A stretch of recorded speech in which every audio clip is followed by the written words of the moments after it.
everything's it's had a couple of days to set up and cure, and I'm ready to start shaping the scales. It's going to go down to 220 grit off the grinder, and then the rest of it's going to be done by hand, and then finishing off with some wax and a buffing wheel.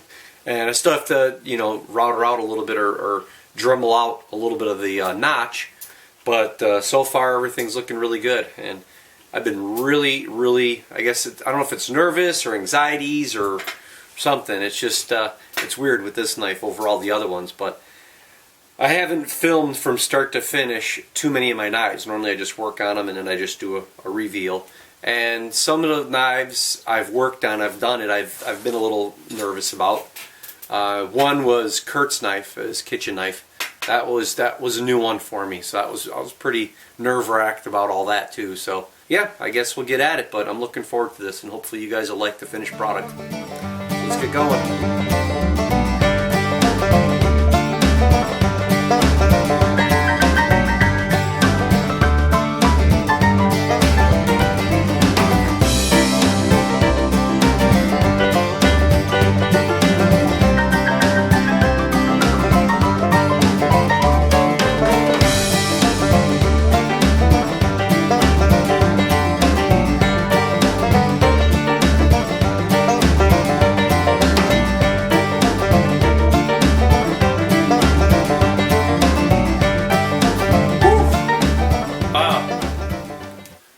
Well, that was nerve-wracking.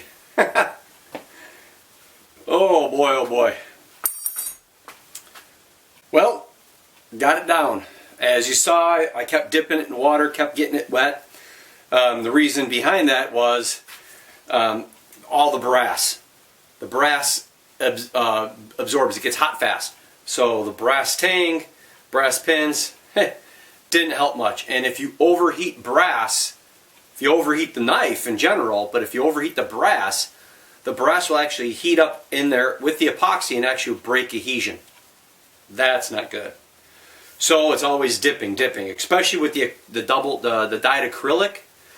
Dyed acrylic is so much harder than some of the standard woods or just stabilized maples and stuff that I do. The acrylic is a lot harder. Smells horribly, but it's a lot harder too. But boy, it's already looking nice. It's got a good feel. And now it's down to, that was 120, just finishing it up in here. I'm going to hit it again with some 120, start softening these edges a little bit more, start curving things a little bit better. Not just these sharp lines that are going through right now. So, but yeah, it's feeling nice, looking good. So far, happy. Let's get the hand sanded.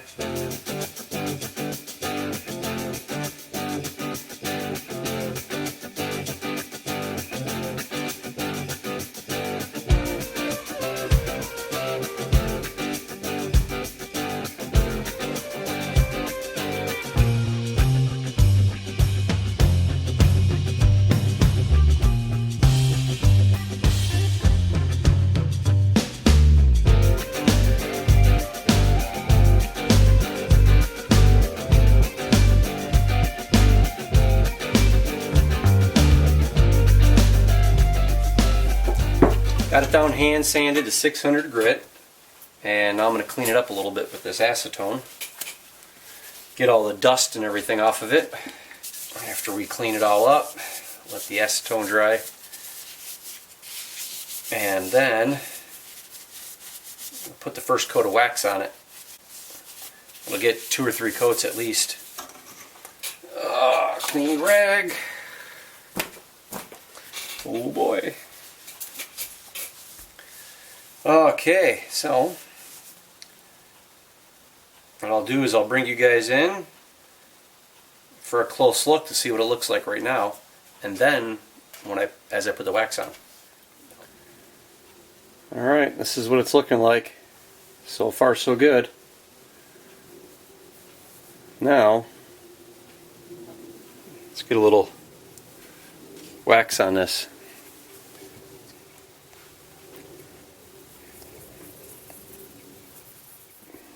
Okay, so there's the dull. There's 600 grit, and that's it.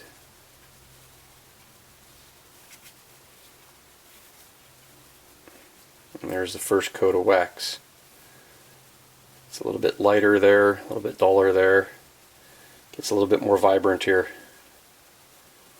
Nice. So it's a few coats of this and short break. Been at it for a couple of hours at least right now. So I'm going to get some wax on this. Actually going to clean the blade off as well. I wax everything. The steel and everything gets waxed with this, so it'll seal up really nice. So wax it all up, seal it, give it a few coats, and throw it on the buffer. Buff it up to a nice little shine, and then it's the burl. Okay guys, now we got the knife pretty much set. Got it cleaned up really nice and everything. I'm going to start working on this burl some more. And I noticed when I put it on there, and I knew this was going to happen with the balance and such. Even though I do a taper tang, I opted to do these brass liners, and that just added more weight to what was already going to be somewhat of a heavy handle tang. So I'm going to have to figure out the balancing point on the burl to still give a good look. I don't just want it like just resting there. I want it to have a nice angle. I want it to be, look kind of sharp. So I've kind of played around a little bit with it, and I thought I'd bring you in here and I'll show you exactly what I'm looking like here. If I only do the back part here, if I only do this part right here, what's actually going to happen is the knife's going to lay more flat. And I still want to give it somewhat of an angle. So having the blade come across here, having, routering this out, dremeling this out, dremel this out a little bit deeper, come all the way to about there, go deeper right in here, and then actually carry that line right over into here. And then this way I can notch this out a little bit and the tip will actually sit in there. So, but I'm going to do baby steps. I'm going to get the pencil out, draw it out a little bit, and slowly but surely dig at it.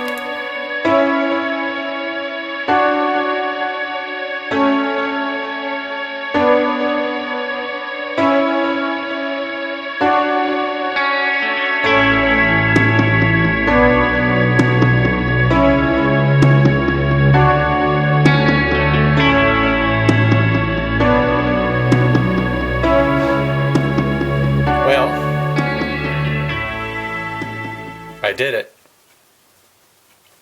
All the nerves, all the anxiety, they led up to this, and what do you do now? Look at this. Oh, guys, look at that.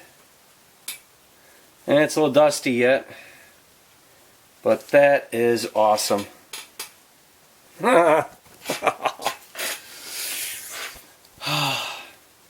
Well, I'm going to clean up the knife, and I got some waxing to do on it. The wax I use, it's used in Great Britain. They use it in museums.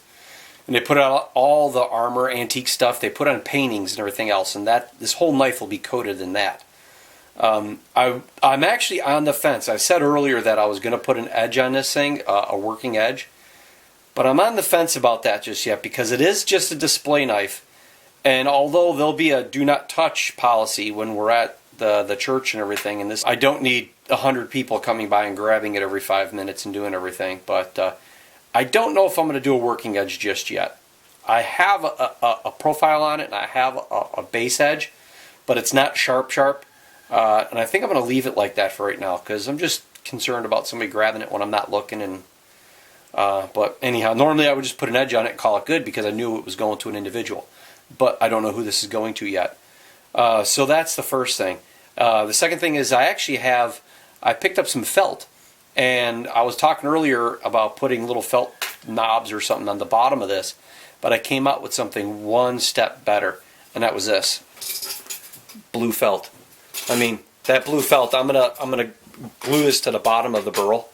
And this blue felt will be underneath it, and then I'll trim it to fit. But when this sits down on a table or something like that, you're going to see a little bit above a blue line of that felt underneath that burl, and it's going to help tie in with them scales. You can't... this is awesome. Well, hey everybody.